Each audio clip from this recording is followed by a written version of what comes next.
اولنی سوال دا دی ورور دی او هغه دا سوال کوي چې بعض عرب موږ لیدلي دي چې په امام پسې شاته ولاړي او په منځه کې د بعضو آیتونو سره د شهادت دا ګوته اوچتوي نو د دې څه اصل شتي او که دا کول غواړي نو کوم ځای کې الجواب قرآن کریم کې الله رب العزت امر کړی دی د قرآن تلاوت ته په غوږ ایښودو باندې واذا قرئ القرآن فاستمعوا له وانصتوا هر چې دا ګوته اوچتول دي د منځه په دوران کې چې کله تلاوت کوي امام نو د دې په شریعت کې څه اصل نشته او که چېرته دا کار کول وی نو بیا به رسول صلی الله علیه وسلم دا کړی م وی او موږ ته به یې م ویلی وی چې کوئ او موږ ته به رانقل شوی م وی کله جنت تذکیره راشي ته ګوته اوچتوه کله جهنم تذکیر راشي ته ګوته اوچتوه کله الله عظمت بیانېږي توحید بیانېږي ته ورسره ګوته اوچتوه نه لکه اوس د رسول صلی دا ثابت دي چې کله به هغه په منځه ولاړو خصوصا په د شپې په منځه باندې کله به د جنت تذکیره راله د الله نه به یې جنت وغوښتو کله به جهنم تذکیره راله سوال به وکړو الله ته یا الله موږ ته ساته دغه شان که دا ګوته اوچتول به کوې موږ ته به راغلی چې دا د الله یووالی دی او توحید دی او د هغې سره ګوته اوچتول پکار دي نو نه دي ثابت د رسول صلی الله علیه وسلم نه اگر که بعض عرب یې کوي زموږ دپاره دا دلیل نه دی چې عرب څه کوي او عجم څه کوي او دا د هغه چا خبري چې هغه د علم کمی ورسره وي ځکه بعضو سره کله سړی باز شروع کړي چې یاره دا کار ناروا نو عرب یې چې کوي نو عرب زموږ دپاره دلیل نه دی او که عرب ووایي چې عجم یې کوي نو عجم د هغوی دپاره دلیل نه دی او کله موږ به عربو ته ګورو کله به عجمو ته ګورو کله به سابیاق صاحب ته ګورو کله به کلي ته ګورو کله به قام ته ګورو کله به غم خادۍ ته ګورو کله به رسم و رواج ته ګورو نو د دین داسې شی ما په دې پوهه کوي بیا خو دین موږ سره پاتې نه شو بیا خو هر څه لاړو ختم شو ځکه چې کله به یو طرف ته ګورو کله به بل طرف ته ګورو نو دا خو انسان په کشمکش کې شو ګډوډ شو شریعت موږ حدیث کې راځي رسول الله صلی الله علیه وسلم وایي ما تاسو په داسې لار پرېښودې چې هغه تکه سپینه لار ده دومره سپینه لار ده او داسې پړق وایي چې د هغې شپه هم ورځ ده او رڼا ده هغې کې څوک ګډوډ کېږي نه هغه به ته هله نه ګډوډ کېږي چې کله ته دین د قرآن او د حدیث نه اخلي بیا به کې سړی نه ګډوډ کېږي یاره زه مشرق ته وګورم که مغرب ته وګورم ته د سره نه به مشرق ته ګورې نه به مغرب ته نه به فلاني او علاني ته ته به ګورې دې ته چې الله او د الله رسول سوی بس ته به نه ګډوډ کېږي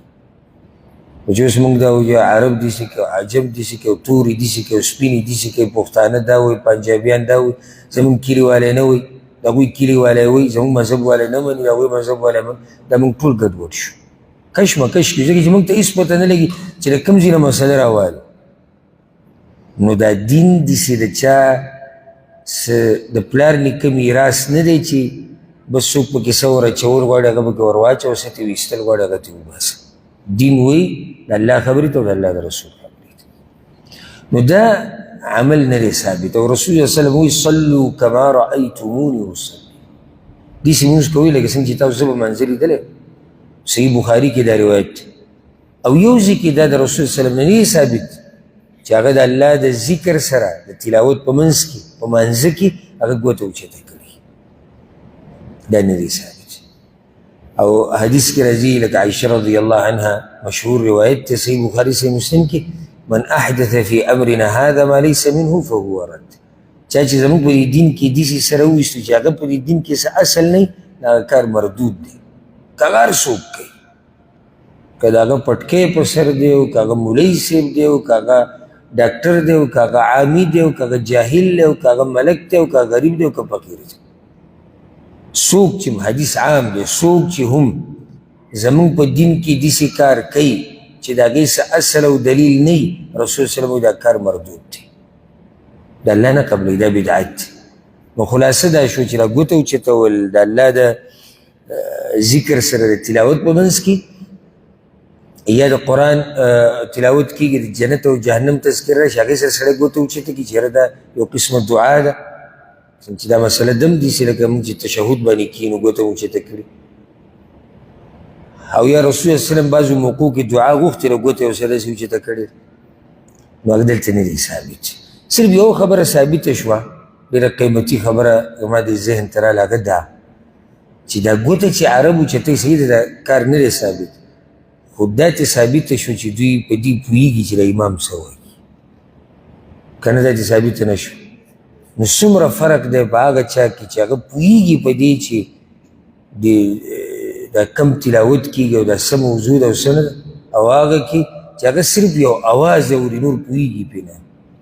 موږ زیات نه زیات څه فیصله کولی شو چې د جومات نه وځو؟ اواز یې ښایسته او که نه و، بس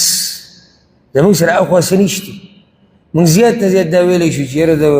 امام صاحب اواز ښایسته و یا ښایسته نه و.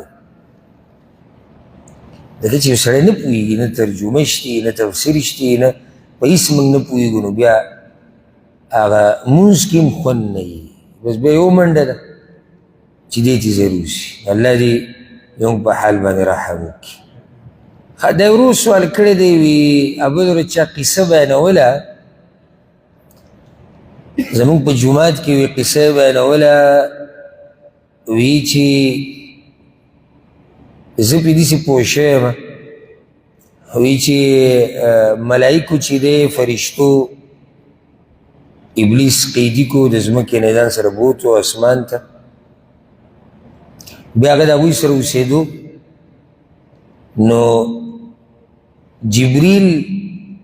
علیه السلام چې دی نو په لوح محفوظ کې دا خبره ولیده چې ابلیس باندې لعن ویلی شوی دی. نو بیا جبریل علیه السلام په جړا شو، ملایکو په جړا شو، او دا فریاد یې الله وکړو، الله ته وکړو چې یا الله ابلیس په موږ کې څوک مه ګرځوه، ابلیس په موږ کې څوک مه ګرځوه. او داسې وویلی کېږي چې ابلیس په خپله فریاد وکړو چې په دې خلکو کې څوک ابلیس مه ګرځوو، ابلیس هغه په خپله. په دې داسې قصه بیانولی نو زما ته اصل قصه نه ده معلومه چې څه دغه ده، که کته بره به کوم شي نو پروا نه کوي، ځکه جاسې هم دروغ دي. که کته بره شي نو پروا نه کوي، ځکه چې قصه هسې هم څه ده، لا اصل له، اصل یې نشته. د یو نیمه خبرې له سندي خو موږ وایو سند یې کمزوری، دا بالکل که مولوي صاحب بیان کړې ده، که امیر صاحب بیان کړې ده، که صوفي صاحب بیان کړې ده، که عام سړي بیان کړې ده، که هر چا چې بیان کړې ده، نو دی محض د خپلې خېټې نه یو قصه بیان کړې ده، داسې هېڅ قصه نشته. بعض لا داسې وایي دې ته نږدې قصه داسې کېږي، وایي اسرافیل علیه السلام یو ورځ په لوح محفوظ کې دا خبره ولیده چې د الله یو بنده دی، هغه به 80,000 کاله د الله بندګي کوي، 80,000 کاله، او بیا به دا عبادت د هغه په دې مخ باندې ویشتلی کېږي. دا بعض ګوره په کتابونو کې لیکلي. نو اسرافیل علیه السلام په جړا شو، یره دا و چې داسې نه څه دغه کسي چې 80,000 کاله نه ګوره 80,000 کاله بندګي د الله وکړم، والله زما مخ ته راواچي. نو ملایکو هغه ولیدو، دې باقي ملایکو چې ته ولې جاړې؟ وی هغه ورته ووایي چې یاره داسې ما په لوح محفوظ کې دا خبره ولید، نو ټول په ژړا شو. نو وی دوی کې بعضو بیا دا وایي چې ځي چې لاړ شو په ابلیس پسې، نو ابلیس چې دی دا د ده دعا الله قبلوي، مجاب الدعوه دی، د دعا الله قبلوي. نو هغه به زموږ دپاره دعا وغواړي چې موږ کې دغه بدبخته څوک نشي. وی چې کله دوی ورل وي هغه دوی لپاره دعا وغوښته، او هغه دا وایي چې اللهم لا تغضب علیه، یا الله ته دوی ته په غضب کې کېږه مه، او دغه بدبخته په دوی کې مه ګرځوه او وی ځان تېر شو داسې ونه وي چې یا الله په من کې په دوی کې وي یا الله خپل غضب وی دوی د خپل غضب نه ساته داسې ونه وي چې موږ د خپل غضب نه ساته نو وی هغه د ځان دپاره پکې دعا ونه غوښته نو هغه کس چې هغه 8000 کاله د الله بندګي کړې ده د هغه په مخ باندې وویشتی شو هغه څوک هغه د ابلیس دا هسې دې ته نږدې قصه وه دا بله یو قصه او دا ټول بې سنده بې دلیله خبرې دي هېڅ اصل او یو دا په موږ کې مشهور هسې موږ کې نه مشهورېږي زه وایم دا خلکو ته کله نه کله دا بعض موریان صاحبانو وي دا خبره عوامو مشهوره کړې ده عوام هسې څه شی نه مشهوروي دا خبره یاده کړي دوی څه اورېدلي دي اوس دا جدا خبره ده چې د مولوي صاحب نه اورېدلي که د امیر صاحب نه اورېدلي که د سابیاق صاحب نه اورېدلي که د پلار نیکه نه اورېدلي دي خو اورېدلي دي هسې خو د چا ذهن ته قصه نه راځي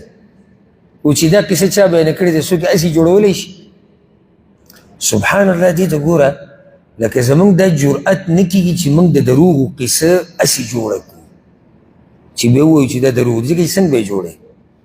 او دې بعضو خلکو په الله باندې او د الله په رسول باندې داسې دروغ جوړ کړي دي په ملایکو باندې په پیغمبرانو باندې دا اوس ملایکو باندې دروغ نه دي یو خبره زموږ عوامو کې دا مشهوره دا مې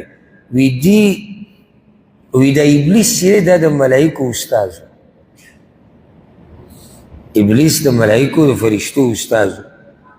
عجیبه استاذ دی چې هغه د الله حکم ته غاړه کېنښوده او که صدق ویل کېږي چې 8000 کاله که 80 کاله ویل کېږي 8000 کاله 8000 کاله د الله بندګي کړې ده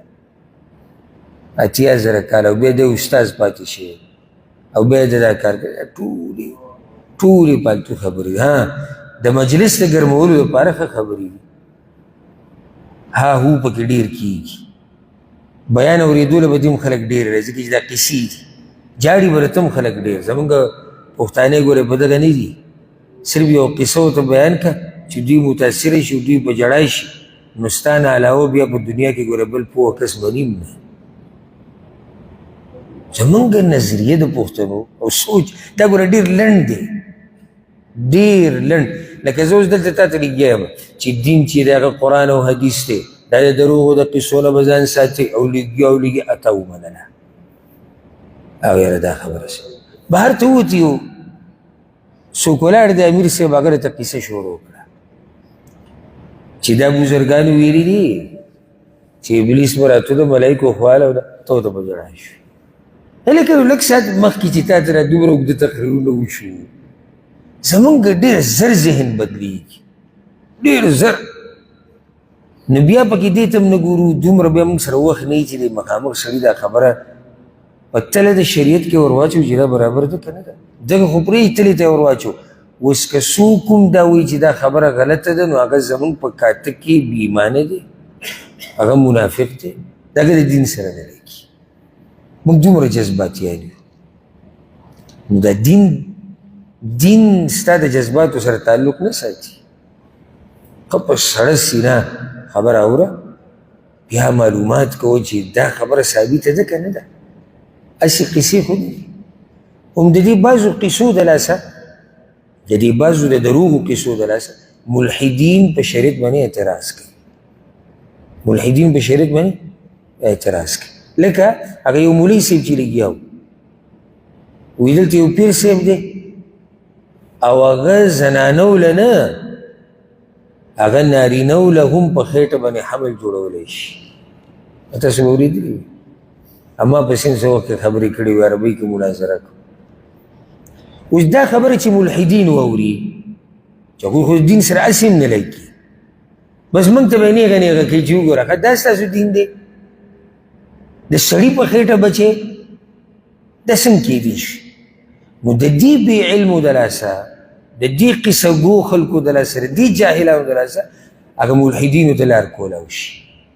اوس شریعت کې چې څه راغلي د قرآن او حدیث کې هغه د فطرت سره د صحیح عقل سره برابر دي د هغې دفاع هم کیدی شي او کیږي ځکه چې د الله دین دی خو د دې به څه دفاع کوې ځه یا لکه یو کس دا وایي هغې ولګیا وایي زه کور کې ناست وم برنډه کې پلانې امام صاحب داسې په هوا والوتو هغه بل پسې داسې لاړ والوتو چې د تقریبا سره پاسې 1000 کاله مخکې مړه دي د ته به برنډه کې الوځي دا قصه ملحدین واوري به موږ ته وایي چې دا ستاسو کوم دین دی نو زه به ورته څه ثابتوم نو زه به ورته بیا وایم چې دا دین نه دی نو بیا به راباندې نه اعتراض کوي چې تاسو خو په خپلو کې هم یو نه یې نو لار ګوره دې قسمه خلکو کولا وکړه دې خلکو لار کولا وکړه دې قصو ته او دې خزعبلاتو ته او دا ګډې وډې او دا درو صحیح دین چې دی که نه سوچه صفا دین په هغې باندې الحمدلله هېڅوک صحیح اعتراض نشي کولی او که چا اعتراض وکړو د هغې به ورته جواب داسې میلاویږي چې ایمان ورسره د انسان ډېر شي خو د دې ګډ وډو به ته څه دفاع کوې خو دفاع نشي کولی او که دفاع یې کوې نو معنی دا چې ته دا دین ثابتوې بیا ته هم دین ثابتوې نو ته به لازم څه پاوې چې یاره دا قصې نشته دا د ځان نه جوړ کړي نو بیا به راباندې به اعتراض کوي چې ستاسو د اسلام کې څنګه مولیان دي یو سوی بل بل سوی نو ځکه د دې قسمه قصو او خبرو نه ځان لرې ساتئ قصې الحمدلله چې کومې صحیح قصې دي قرآن او حدیث ثابت دي یا د انسان سره پېښه شوي سړی بیان کړي دا قصه ما په خپله د یو کس نه اورېدلی وی بل اوس کسان راغلي وي هغوی وی چې مونږ بیان کوو دا ګوی مونږ ټولو ته ناست وی چې د حج نه راتلو او پلین کوچ کې چې دی پیټرول ختم شو او وی صحرا کې اوس پیټرول د کوم ځای راغلو نو یو امیر صاحب پکې ناست و تسبیح ورسره وي ذکر د الله یې کوو وی هغه وی چې الله به خیر کړي مونږ وی چې دله به څه طریقه ورځي نو هغه بیا په یو بوتل کې تشې میچازې وکړې وي چې دا ورته ور واچوئ خو بیا به چې سر نه کولا وهئ وي هغې چې موږ ور واچولو هغه ځینې وي ریاض صاحب راورسېدو اوس د دې زه څه دفاع وکړم چې نه امیر صاحب چې دا کومه قصه کړې ده د دې څه پرتوګې جوړېږي یاره که داسې درزي وله راوړي چې په سر کې ښکري که نه خو دې له پرتوګ څوک نشي جوړولی دې له ته څه پرتوګ جوړوي دا څه قصه ده پیټرولو په ځای تشي میچازې ور واچوي سر به ترې نه کولی او موږ بلا ځای نه دلته راغلو نو دې قسمه خلکو مقصد د خبره دې قسمه خلکو دا دین چې دی هغه بدنام کړی دی د هغه چا په مخ کې چې هغوی د دې دین سره نه لګي الله دې مونږ پوه کړي په صحیح دین باندې دا یو ورور سوال کړی دی وایي زما نیکه 2 ودونه کړي وو او د مور زما نیکه 2 ودونه کړي دي بیا د دې یوې ښځې نه د ده دا مور ده یعنې د مور پلار دی که نه وایي زما نیکه 2 ودونه کړي دي موږ به داسې ووایو مثال هسې نومونه به ذکر کړو چې یو مسله پوه شو که یو مریم ده بله عایشه ده نو بیا زما مور چې ده هغه د عایشې لور ده دا بله چې کومه ښځه ده دا چې کومه میرنۍ ده د دې نه وایي بیا 3 د هغې وروڼه دي چې هغه زما ماماګان کېږي او اوږده کیسه یې کړې ده سوال مقصدي دا دی چې کله زما نیکه مړ شو نو د هغه د بله 2مه ښځه چې کومه وه هغه راولګېده د بل سړي سره واده وکړو د هغه سړي نه الله هغې له لور ورکړه نو سوال دا دی چې دا لور د هغې دا زما خاله ګرځي زما ترور ګرځي ځکه چې زما دا اراده ده چې زه دغه جنۍ سره واده وکړم تاسو به سوال پوه نه شوئ پوه شو لکه نکاح چې دی هغه دو ودونه کړي دي دا کوم دویم واده چې د میرنۍ ده هغې بیا د دې سړي د مرګ نه بعد د بل خاوند سره واده کړی د هغې نه لور پیدا شوی اوس دی دا غواړي چې د دغه جنۍ سره واده وکړي اول د آیت ساتل پکار وي چې دی چې د کومې جنۍ مبارکې تپوس کې هغه د خاله نه ګرځي ترور یې نه ده ځکه چې هغه د ده د نیکه لور نه ده هغه د ده د نیکه لور خو نه خو د بل کس نه پیدا شوې او نه د ده سره بله دې څه رشته راځي چې د په محارمو کې راشي زیات نه زیات دې ته پښتو کې ویل کېږي پرکټۍ دا د ده د نیکه څه شوه پرکټۍ شو پرکټۍ چا ته ویل کېږي چې یو سړی دی د هغه د ښځې بچی دی د بل خاوند نه دغه بچي ته چې دی څه ویلی کېږي پرکټۍ ورته ویلی کېږي هغه هلک ته که چا نه دی نو دې ته ویلی کېږي ربیبة الجده یعنی ربیبة الجد د نیکه پرکټۍ پرکټۍ د نیکه پورې د دې سره خو واده کېږي د پلار هغې سره هم کېږي داسې لکه یو سړی دی د هغه پلار بل واده کړی دی یو د ده مور ده یو بله زنانه ده دا کومه زنانه چې واده کړې ده د دې نه مخکې دا بل خاوند ته واده شوی او د هغې نه یې لور ده هغه بل خاوند نه لور ده او د دې پلار ته واده شوه د دې هلک د دغه جنۍ سره نکاح کېږي که نه کېږي کېږي ورسره ځکه چې د دې هلک د دغه جنۍ سره تعلق څه دی هېڅ تعلق هم نشته میندې د دوی جدا دي پلاران د دوی جدا دي نو دوی په څه کې شریک نه دي نو دا اوس پرکټۍ د چا ده د نیکه ده که د پلار ده دا د پلار ده نو دوی سره نکاح هغه کېږي ها پرکټۍ حرامیږي په چا باندې په هغه سړي باندې چې د دغه جنۍ د مور سره نکاح وکړي او د هغې سره میلاو شي لکه مثال په یو سړی دی هغه د یو زنانه سره واده وکړو صرف واده نه دی محض ورسره میلاو شو د یو بل سره جدا شو او د دې زنانه د بل خاوند نه هغه خاوند طلاقه کړې ده یا تې مړلی د هغه خاوند نه یو لور ده نو چې کله دا سړی د دې زنانه سره میلاو شو او دوی نکاح کړې ده نو دغه جنۍ په دې سړي حرامه شوه په چا حرامه شوه دا چې د مور میړی دی دا چې د مور خاونې دی په ده باندې څه شوه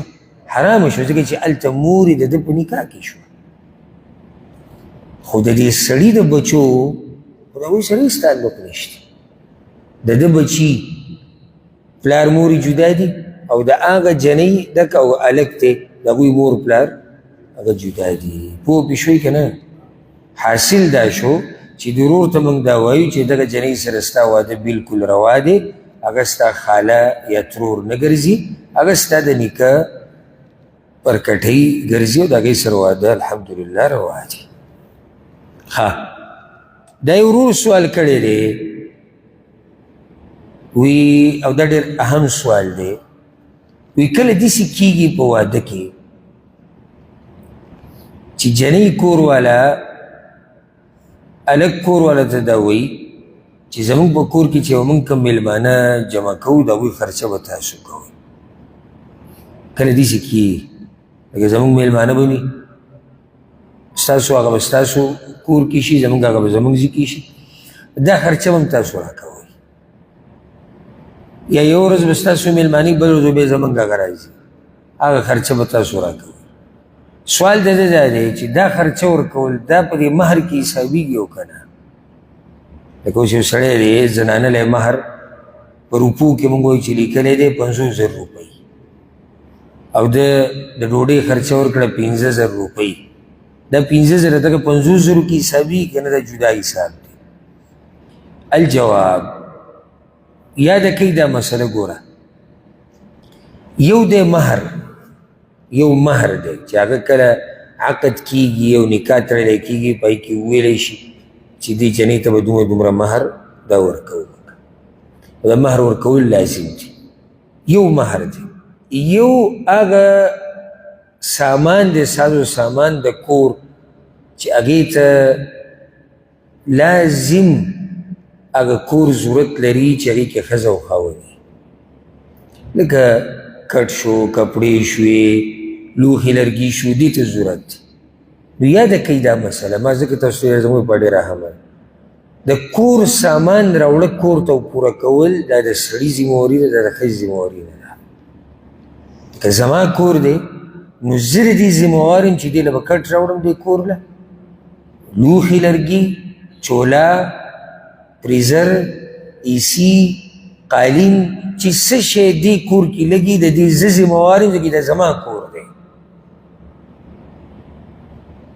اول خو دا مسله یاده کړئ، دې دواړو مسلو کې فرق دی. یو مهر دی، یو د کور سازو سامان دی چې هغه ذمهواري د چا ده؟ هغه ذمهواري د سړي ده. زنانه باندې دا نه دی لازم چې دا به د کور سامان پوره کوي یا به د خپل مهر نه دې دپاره څه ورکوي، نه. زنانه باندې دې کې هېڅ شی نه دی لازم. لکه دا رواج موږ کې چې پاتې شوی ده د هندوانو نه موږ ته پاتې شوی. هندوان خو له منډه داسې کوي چې هلک له به ګاډی منې، ما ته داسې ښکاري دا به موږ کې هم چا کړي خو موږ ته لا نه یو خبر کوي. تاسو ته خبر وي ګاډي واډي به شوي، او دغه قسم شتي موږ کې. خوشحالېدو خبره ده چې د هندوانو دا پوره رواج موږ کې شتي. هلک له به ګاډی ملي، هلک له به کټو موړي، هلک له به هر څه ده، دا موږ ته وینه پاتې شوي دي. دې کې هېڅ شی د زنانه په ذمه نشته شریعت په نظر سره، الا دا که د زنانه کور والا په خپله مرضۍ خپلې لور له څه کوي، په خپله مرضۍ خپلې لور له څه کوي، نو په دې کې هېڅ نشته. او خپله مرضي ته چې خپلې پیسې لګوي، زه خپلې لور له دا کوم، زه ای بل وي زه خپلې خور له دا کوم، کوه. خو که هېڅ هم ونه کړي او په یو جوړه جامه کې راپسې راولېږي، کار غلط دی، صحیح دی. ستاسو خبره د څه شی وه؟ د هلک د دې جنۍ غوښتنه کړې وه، جنۍ هم ویلو چې دی زما قبول دی. قصه دا شی وه، که نه داسې پکې وو چې زما دا جنۍ قبوله ده سره د فریزره، سره د ایسي، سره د کټه. نو د کټه او د ایسي فریزر مطالبه چا نه ده کړې، هغوی خپله خبره پوره کړه، جنۍ راولېږه، بس خبره ختمه شوه. اوس بیا ولیمه ده. دا ولیمه د واده د خوشحالي چې هغې کې غوښه ورکړی کېږي، او دا مسله موږ تفصیلا ذکر کړې چې ولیمه په بل سم کېدی شي چې انسان وس نه رسي، خو چې وس دې رسي نو دا ولیمه کول لازم دي. که رسول صلی الله علیه وسلم عبدالرحمن بن عوف ته ویلي رضی الله عنه اولم ولو بشات، ولیمه لازم وکړه اګر که یو ګډ پکې راولي. او هغه قصه ما تاسو ته نږدې ذکر کړې وه د علي رضی الله عنه د واده، چې کله هغه واده وکړو، امام احمد دا حدیث راوړی دی، نو رسول صلی الله علیه وسلم ورته انه لابد للعرس من ولي، نکاح وشوه، جنۍ رخصت شوه، خو علي چې کله واده وشي نو د هغې سره بیا څه دي؟ هغې سره ولیمه. دا ولیمه دا په نارینه باندې لازم ده، دا په زنانه باندې نه ده. ګورې په زنانه باندې د ولیمه ډوډۍ ورکول دا نشته، نو دې باندې سره دا شتي نه. خو لکه اوس داسې مسله راشي لکه څنګه چې ورو ورو خلک کوي داسې چې هغوی وایي موږ هم خوراک ورکوو، زموږ هم میلمانه دي، او بیا هلک کور والا ته وایي چې دا پیسې به تاسو ورکوئ. نو که چېرته دا ورسره شرط ایښودی شوی، نو دا شرط داسې نه دی چې شریعت کې دا ناروا دی. که شرط کېښودی شو نو بیا پوره کول لازم دي. الله وی واوفوا بالعهد، بل چې کوي اوفوا بالعقود، چې کم عهد وکئ، لوز وکئ، شرط وتړئ، عقد وکئ، او بیا پوره کوئ. نو که چېرته هلک کور والا او جنۍ کور والا منځ کې دا شرط لیکلی شوی او ویلی شوی چې زموږ د میلمنو ډوډۍ هغه ستاسو په ذمه ده، هلک کور والا ته ویلي صحیح زموږ په ذمه ده، نو بیا به دا بیا څه بیا به یې ورکوي. ولې به یې ورکوي؟ ځکه چې لوز شوی، عهد شوی، شرط تړلی شوی دی او حدیث کې راځي المسلمون على شروطهم مسلمانان خپل شرطونه پوره کوي الا هغه شرط حرم حلالا او احل حراما چې هغه حلال حرام ګرځي او حرام حلال ګرځي دغه شرط ناروا دی دی له هیڅ اعتبار نشته والله اعلم. ها د ورور سوال کړی دی وی باز خلک چې کله د جمعې دی منزل روان وي دا ډېر فایدهمند سوال دی نو دوی منډه وهي او روان وي وی ما نه رکعت شي شریعت کې دا طریقه صحیح دی چې سړی منډه وهي او روان وي دوی ما څو ځایونو کې خبره کړې رسول صلی الله علیه وسلم حدیث کې وی په صحیح بخاري سے مسلم کې اذا سمعتم الاقامه فامشوا الى الصلاه کله چې تاسو اقامت واورئ نو منزل ځئ فامشو مشي عام مزل ته ویل کېږي وعلیکم بالسکینة والوقار او په داسې طریقه ځئ چې په تاسو باندې سکینت وي سکون سره په وقار سره ولا تسرعوا تعدي به نه کوئ منډې به نه وهئ فما ادرکتم فصلوا وما فاتکم فاتموا کم مونږ چې در لاندې کړو هغه وکړه چې کم درنه پاتې شوی دی هغه پوره کړه خبره ختمه شوه نو ځکه رسول صلی الله علیه وسلم ګوره دې کې ښه واضحه وایي ولا تسرعوا تعدي به نه کوئ نو دا رامنډې وهل جومات ته دا غلطه طریقه ده دې نه منه راغلی ده ته زیات نه زیات دا کولی شي چې قدمونه لږ تیز کړي چې هغې ته منډه نه ویل کېږي د منډې هغه حدودو ته به نه اوړي لږ سړی تېز شي یاره ما نه رکات روان هلته تا ته رسول سلم ونوي چې کوم لمونځ دې راګیر کړو هغه وکړه کوم چې دنه شوی دی هغه پوره کړه خبره ختمه شوه ته روان یې د الله ملاقات له الله سره جرګې له دا مناسب دي څوک داسې منډې وړي که ته هسې د مخلوق کې چې د چا خواله روان یې غټ سړي خواله ته به داسې منډې وایې په لاره باندې څنګه په ترتیب به روان یې په عزت سره به روان غلی غلی به روان یې چې سړی د الله خوا ته راځي هغه به دا رامنډې وایي زه یو پیر یو جومات ته روان وم او زمونږ دې خلکو کې دا عادت شتي ما لیدلی ډېر او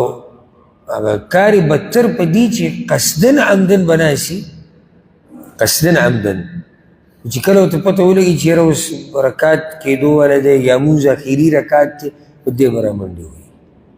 یعنې دا هم نه چې د دا منډه د هیره سته چې مونځ رانه کېږي نه دی ښه په ارام ناست و اوس دې ټایم کې دی راځي نو زه جومات ته روان وم که نه ویره یو چې شک شو زما په خوا کې یو کس واورېد ما له لږ ساعت له دا سوچ ګمان چې د چا تې غلا کړې ده جیب یې ترې وهلی دی دې کې څه پاغل پسې منډه وایسي چې وکړو د جومات ته راننوت نو چې یو سړی جومات ته راننوځي او ولاړ یو دا خولې پرې روان دي ته څه لره ته کشتۍ لره روان یې ته جومات ته را روان یې بل د الله رب العزت دې رحم ته وګوره الله اکبر که چېرته ته دې مانځه ته راورسېدې او مونځ تا نه شوی دی او ته قصدن عمدن نه یې لیټ شوی رب العالمین تعالی اجر درکوي پکې راوتی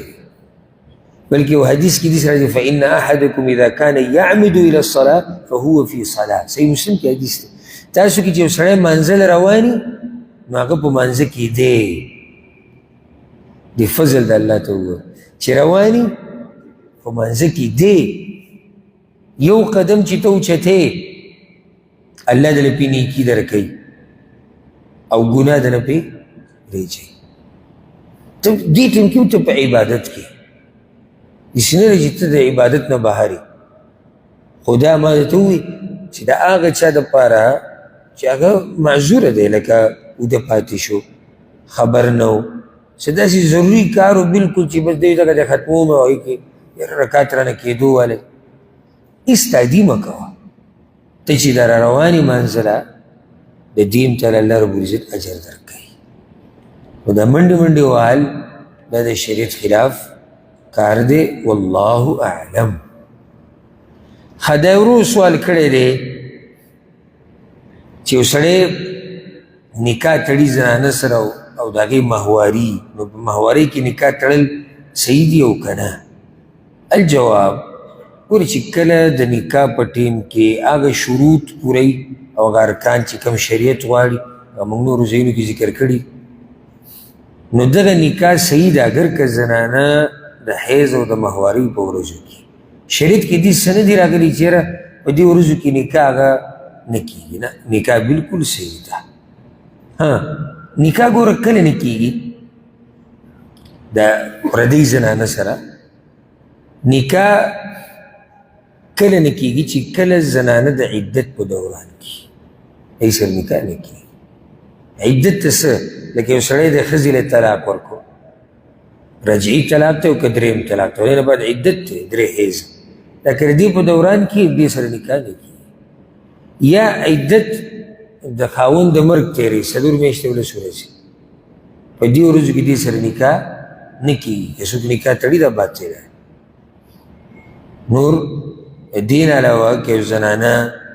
د بیمارۍ په ورځو کې هغې سره نکاح تړلی کېږي او نور څه موانع نه وي، شرط دا دی نور څه موانع نه وي، نو بیا د نکاح بلکل صحیح ده. والله اعلم. دا دې رونو سوال کړی دی او دا سوال څو پیرې شوی دی. وی اکثر زمونږ په دې مسله باندې باسي چې په جورابو مسح کېږي او که نه کېږي. دا مسله خو ما څو پیرې ذکر کړې ده، خو ډېر وخت مخکې ما ذکر کړه، ما ته یې څومره یاد دی، ډېر وخت هم په دې بحث نه دی کړی. زه درته دا مسله ګوره مختصر کم او په اسانو الفاظو کې ته یم، دې نه بعد پرې څوک نه پوهېږي. متعصب سړی یو الله یې پوه کولی شي، نور یې څوک نه شي پوه کولی. یعنې چې د اول نه لکه ته خبره کوې او زه راغلی په دې نیت یم تا ته ناست یم چې زه به یې منم نه، نو ته په ده باندې څه منې؟ سړی ډډه دغه شان لګولی ما ته ګوري چې زه منم نه، نو چې مني نه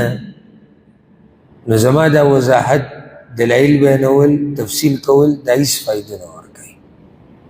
خو چې یو سړی په دې نیت خبره اوري چې زه حق او باطل کې فرق وکړم، زه صحیح مسله معلومه کړم، زه صحیح دین معلوم کړم، داسې انسان الله رب العزت ورته پوهه ورکوي او توفیق د عمل ولا هم ورکوي. مسح په جورابو باندې کول، بعض علما وی په جورابو باندې مسح نه ده جایز، چې کله دې ته لاندې سرمن نه وي او هغوی دغه غټ علت او دلیل دغه بیانوي چې جورابه جدا شی ده او موزه جدا شی ده، او حدیث کې چې د موضوع بس راغلی د جورابو نه دی راغلی. امام ابو حنیفه رحمه الله د دې مسله ته خاص ذکر کوو. د امام ابو حنیفه رحمه الله په اوله کې هم دا مذهب و چې په دغه جورابو مسح نه کېږي، دا کومې چې د وړۍ نه او د بل څه تار نه څه شي نه جوړېږي، د دې باندې مسح نه کېږي، مسح صرف په موضوع باندې کېږي. خو یو روایت ته امام ترمذي راوړی دی، په هغې کې دا دي چې ابو مقاتل السمرقندي رحمه الله وایي زه امام ابو حنیفه رحمه الله پسې لاړم تپوس له فی مرضه الذي مات فيه، په هغه مرض کې تپوس لاړم چې په کوم مرض کې امام صاحب وفات شي. نو هغه اوبه راوغوښتې، د منځه ټیم اوبه یې راوغوښتې، فتوضأ او داسې اردام یې وکړو، وعلیه جوربان، په خپو یې جورابې وي، فمسح علیهما، نو په هغې مسح وکړه. وی ما تعجب وکړو، ما ورته وایي چې نن دې عجیبه کار ونه کړي. امام صاحب وایي چې نن مې هغه کار وکړو چې ما مخکې نه دی کړی. مسحت علی الجوربین وهما غیر منعلین، په جورابو یې مسح وکړو، هغې ته سرمن څه شی نشته، په عامو جورابو یې مسح وکړه. د امام ترمذي رحمه الله دا روایت راوړی. د امام ابو حنیفه رحمه الله ژوند اخرنی عمل هغه دا دی چې په جورابو باندې مسح کړی. علما منځ کې ګوره اختلاف راځي، دا طبیعي خبره ده، د ټولو علم یو شان نه وي، د ټولو سوچ یو شان نه وي. هغوی ته الله په هر حال کې اجر ورکوي. کوشش یې وکړو مسله یې خطا وه، الله وله بیا اجر ورکوي د څه شي؟ د دې کوشش یو اجر. کوشش یې وکړو مسله یې صحیح وه، الله وله څو اجر ورکوي؟ دوه یو دا چې مسله صحیح ده بل دا چې کوشش یې کړی خو ما او تا به بیا څه کوو لکه اوس ما او تا ته خبر راورسي چې یو دا وایي بل دا وایي د یو سره دا دلیل بل سره دا دلیل موږ له الله حق الله کړی موږ بیا د هغه خبرې تابعداري کوو چې د دلیل په رڼا کې هغه صحیح هغه مضبوط دی باقي چې کوم علما دي جمهور العلما اکثر علما هغه وایي جوراب باندې مسح جایز ده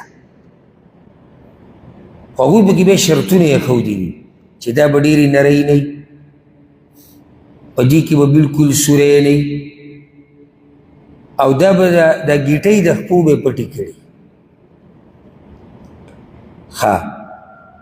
تحقیقي قول دا دی زه به ته دلیل هم کوم انشاءالله هغه دا دی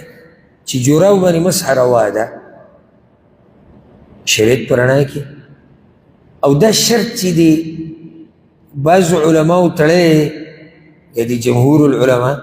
چې یاره دا به بلکل دا به نری نه او په دې کې به بلکل سوری نه د دې ته خبره کوم داسې شرط قرآن او حدیث کې نه دی راغلی اول دا مسله چې په جورابو باندې مسحه شتي کوم ځای کې دا خبره امام ابو داود امام ترمذي دا حدیث راوړی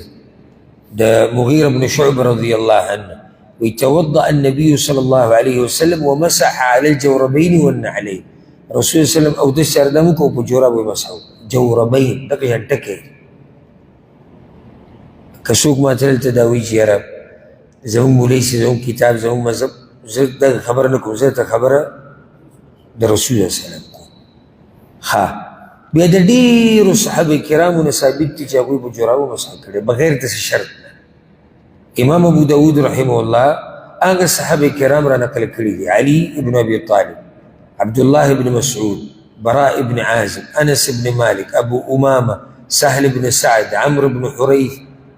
عمر بن خطاب عبد الله بن عباس رضي الله عنهم اجمعين دوی په جورابو مسح کړي او اچا په صحابه کرامو کې په دوی رد نه دی کړی نو دا یو قسمه اجماع ده د صحابه کرامو چې دا کار څه دی دا صحیح دی که نه وی صحیح یو صحابي چې غلط کار کوي دا بل پرې رد کوي چېرې ستا دا کار ته څنګه په جورابو مسح کوې رسول سلم خو دې نه منع کړی نو چې هېچا پرې رد ونه کړو غلي شو معنی ده چې دا کار صحیح دی دې باندې یو قسمه اجماع ده ښه ازرق ابن قیس رحمه الله وایي امام دولابي دا روایت راوړی دی وی ما انس بن مالک رضی الله عنه ولیدو چې اودس چارګانې کوو نو دا مخ یې وینځو لاسونه یې وینځل او په سر یې مسحه وکړه ومسح على جوربین من صوف دقه شل الفاظ دي او په جورابو یې مسحه وکړه چې هغه د وړۍ وي وی ما ورته وایي چې اتمسح علیهم ته په دې مسحه کوې وی راته وایي چې انهما خفان دا موزي دي که نه ولکنهما من صوف خدا د وړۍ موزي دي یو روایت کې راځي امام ابن ابي شیبه رحمه الله راوړی د یحیی البکانه هغوی ما د عبدالله بن عمر رضی الله عنهما نه اورېدلي د عمر بن خطاب زوی المسح على الجوربین کالمسح على الخفین په جورابو مسح داسې ده لکه په موضوع چې مسح کوي امام عطا رحمه الله چې د امام ابو حنیفه رحمه الله استاذ امام ابن ابي شیبه دا قول راوړی دی هغوی المسح على الجوربین بمنزلة المسح على الخفین په جورابو مسح کول داسې دي لکه په موضوع باندې چې مسح کوي چې سلفونه ثابت دي د رسول صلی الله ثابت دي او الله یو رخصت موږ له راکړې ده او سانتیا یې پیدا کړې او ته ولې الله و بندګانو باندې سختي جوړه موږ څوک یو چې دا مسله خلکو ته ګرانه خلاصه دا ده جورابه موزه په دې دواړو مسح کول د دې دپاره دي چې انسان دپاره اسانتیا جوړه شي انسان دپاره څه جوړ شي اسانتیا جوړه شي د صحابه کرامو چې دا جوراب دا ټکی ویلی جورب یې ویلی ولې دوی په عربۍ نه پوهېدو او ته ښه پته وي چې جورب څه ته وایي چې هغه د څرمنې نه نه جوړ نو دوی څه خطا شوي خو په دې کې نه دي چې یاره موضوع ته یې جورابه ویلې ده نه او ته ښه پته وي چې جورابه دا ده موزه دا ده خو هغوی ته په دې دواړو باندې مسح یو شان ښکارېده لکه چې رخصت دی شریعت دا رخصت ورکړی بعضو دا ویلي دي وی ګوره شریعت دا اسانتیا او دا رخصت په موضوع باندې ورکړی دی، په جورابو نه. نو شریعت چې څومره رخصت ورکړي دومره پې عمل کوه، د هغې نه مه وړه. بس داسې جواب د هغې دا دی. رخصت څه وجه ده د موضوع؟ موږ به ومنو چې صرف موضوع مثلا موضوع کې دا رخصت ولې ورکړی شوی دی؟ چې اسانتیا جوړه شي، دا موضوع ویسته ګران دي، خپې به اینځي. دا مسله په دې جورابو کې شتي که نشتي؟ که نه نشتي؟ بلکې زه یم جورابې ویسته د موضوع د ویستو نه ګران دي. موضوع کې بیا هم هغه چین لګېدلی داسې راکاږه ویې باسې جورابې ویسته ګران دي. نو مشقت خو دلته ډېر دی په نسبت د هغې. دا هسې داسې خبرې کول دي د نس په مقابله کې او د صحابه کرامو د فعل په مقابله کې چې هغه څه ځای نه نیسي. بیا دې کومو علماو چې دا ویلي دا کومې چې مني، خو دی ویلي دي چې دا به نری نه وي، په دې کې به سوری نه وي. دا شرطونه چې کوم دوی ایښودي دي دا شریعت کې نشته. او هر هغه شرط چې د الله په دین کې نه وي هغه شرط بې ځایه دی. بل طرف ته که موږ سوچ وکړو، څوک دا ویلی شي چې صحابه کرامو چې په موضوع په جورابو باندې مسح کړي دي په دې کې به بلکل څه سوری نه و، څه شلېدلې به نه وي؟ اکثر صحابه غریبانان، اکثر صحابه هغه غریبانان وو. نو د هغوی په موضوع کې به سوري مو، د هغوی موضوع به نرۍ مو، یا هغوی هغه جورابې به شلېدلې وي. رسول صلی ورته دا خبره نه ده بیان کړې چې هغه نه ده بیان کړې، ما ورته ولې څه کوو. بله خبره زه تا ته دا وایم، جورابه تا پخپو کړې ده او جورابه یو بل کس پخپو کړې، صحیح شو؟ د بل هغه کې معمولي سوری دي او د دې او دې کې نشته مشقت. دا سوری چې پکې دی د دې په ویستو کې که څه مشقت نشته که نه؟ نشته پکې یو شان مشقت. نو څنګه بیا ته وایې اسانتیا ده؟ اسانتیا ته خبره ښه ګرانه کړه. خلاصه دا ده د الله او د الله د رسول نه مخکې کېدنې دي پکار. وایي دا چې جي بلکل دا به نری نه وي،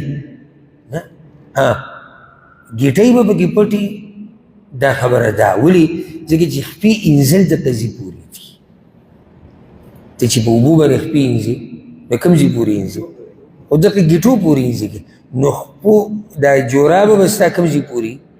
ګیټو پورې وي. دا شرط صحیح. بل شرط دا جورابې به ستا پاکي پلیتې به نه وي. دا شرط خو واضح دی.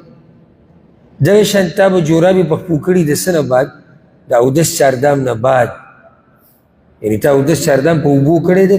خپې دي انځلي دي، بیا دې جورابې پخپو کړي، په دې مسح کېږي. دا شرطونه شتي، حدیث نه ثابت دي. خو د ځان نه شرطونه لګول هغه چې بلکل یې نه مني، چې وایي دې ته به سرمني او دې کې به نور مزل کې وایي چې اوبه ورته دننه نه ځي. او بیا څه فاصله خو ولې ده چې دومره فاصله پکې ته مزل کولی شي او دا نه راښویېږي ولاړې. دا کوم ځای کې دي؟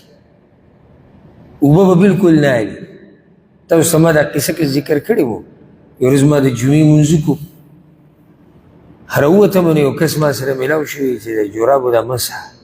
دا ډېره مخکینۍ خبره ده. ما ولې څه چل دی؟ وایي په دې جورابو خو نه کېږي. ما ولې؟ وایي دې دا اوبه اخلي، دا جورابې اوبه راکاږي. په هغه جورابو مسح کېږي چې اوبه نه راکاږي. نو زمونږ والد صاحب الله یې د هغه قبر د جنت باغچه وګرځوي، هغه د منځه نه هغه هم راووتو. یو چې راغه موږ سره ودرېد، وایي څه مسله ده؟ ما دی وایي چې په هغه جورابو مسح کېږي چې هغه اوبه نه علي. نو هغه وایي دا خو ما ته داسې جورابې نه دي معلومې، که دغه وایي دغه پرشتکي بوټان نه، هغه اکثر د سیمټو دا کار چې څوک کوي هغه اوږده اوږده بوټان یې پخپو کړي. څه ورته او که اکثر دا ګاډي چې انځي دی پښو ته اچوي، وایي دغه شی صرف اوبه نه راکاږي. دا جوراب ته کوم ځای نه اوس را پیدا کړو چې هغې ته دې بلکل اوبه نه ورځي؟ کوم ځای کې دا خبر راغلې ده؟ هسې په دین کې د ځان نه سختیانې جوړول نه دي پکار. خصوصا زموږ په دې ملک کې علاقو کې یخي جمعي بوډاګانو سپین ګیرو غریبانو 3 جوړې جورابې په پښو کړي یو 2 جوړې دی ورته وایي چې دا نه کېږي هغه لګیایي رپېږي د یخ نه هغه جورابې وباسي نه دا نه کېږي. چا ویلي چې نه کېږي؟ وایي مولوي صاحب وایي چې نه کېږي، سابق صاحب وایي چې نه کېږي. نو زه حیران شم چې دا خلک به د قیامت پر ورځ الله له څه جواب ورکوي. ډېره ګټه په دې ده دا مسله. لکه اوس الله تعالی ګنجایش درکو د یو کار صحیح شو، هغه ستا رب دی، ستا رب دی، د دین د هغه دی، او هغه دا ووایي چې زما دې بندګانو ته د دې کار ګنجایش دي ځکه چې کمزوري دي. ما دا ووایي چې نه جي نشته، هسې چې قیامت پر ورځ الله مانه تپوس وکړي چې دا خو ما دې خپلو بندګانو ته اسانتیا جوړوله، تا ورته ولې ګرانوله؟ تا ولې دوی ته وایي چې نه داسې نه داسې او نه داسې نه دغه؟ او لنډه خبره په دې ختمیږي. په موضوع مسحه ولې من کوو چې د سختۍ نه بچ شو. نو دغه شان د جورابو مسله ده، او هسې صرف عقلي خبره نه کوو. د رسول صلی الله علیه وسلم نه ثابت دي، صحابه کرامو نه ثابت دي، سلف صالحین، بلکې ما تاسو ته چې جمهور العلما د امت اکثر علما دا فتوا چې په جورابو مسح شتي. خو بیا دا دی چې بعض پکې دغه شرطونه مرطونه ورسره لګوي، نو په هغې کې بعض شرطونه هغه بې دلیله دي، والحمدلله زمونږ کار د دلیل سره دی. نو په جورابو ښه په دب کې مسح کوه. بیا دا اجدب او سره مسلې سره مسله حل کو اخرنۍ. جورابې په خپو دي وي ځای لري کوم وینځوئ. دا سوال مانه شوی مو یو پیر کې تاسو ته یاد دي چې خپې انځل غوره دي که به د جورابو مسح کول غوره دي؟ که موږ د رسول صلی وسلم ژوند له لاړ شو که نه، نو د هغه په خپو چې کله څه وو هغه ویستي نه دي، او چې خپې یې لګړې وي څه پې نه وي نو څه یې پې اغوستي نه دي. نو غوره طریقه څه شوه چې په خپو دې څه نه وي، واضح دی چې انځل غوره دي، او چې په خپو دې څه وي مسح غوره ده. ځان بیا دې سختي جوړه کړه که نه. لکه اوس یو سړی د هغوی نه مسح غوره ده، په خپو یې څه نشته، ځي ګرځي په جورابو په موضوع پسې چې په خپو یې کړي، مسئلې ګرانه کړه که نه. هغه چې وایي نه جي انځلې غوره دي، مسح په جورابو شتي خو انځلې غوره، نو بیا به جورابې وباسي خپې به انځي. مسله دغه شان پرېږده سم چې ده ته رالې او دس چاردام دې کو شروط برابر دي کوم چې د مسح دپاره دي، نو مسح وکړه. ما ځان په تکلیف کې اچوه چې موزې لري کې او جورابې لري، په خپو دې څه نشتي، نو د مسح دپاره په دغه ټیم کې سمه په خپو وکوه. دې سره مسله حل شو. نو غوره کار څه دی چې په کوم حال کې که هغه داسې خپې دي چې څه پې نشتي بیا انځل غوره دي، که څه پې شتي بیا مسح غوره. دا د رسول صلی وسلم طریقه وه. باقي سوالات و جوابات به انشاءالله روان نشیز کې ورکو. هذا والله اعلم وصلى الله وسلم على نبينا محمد.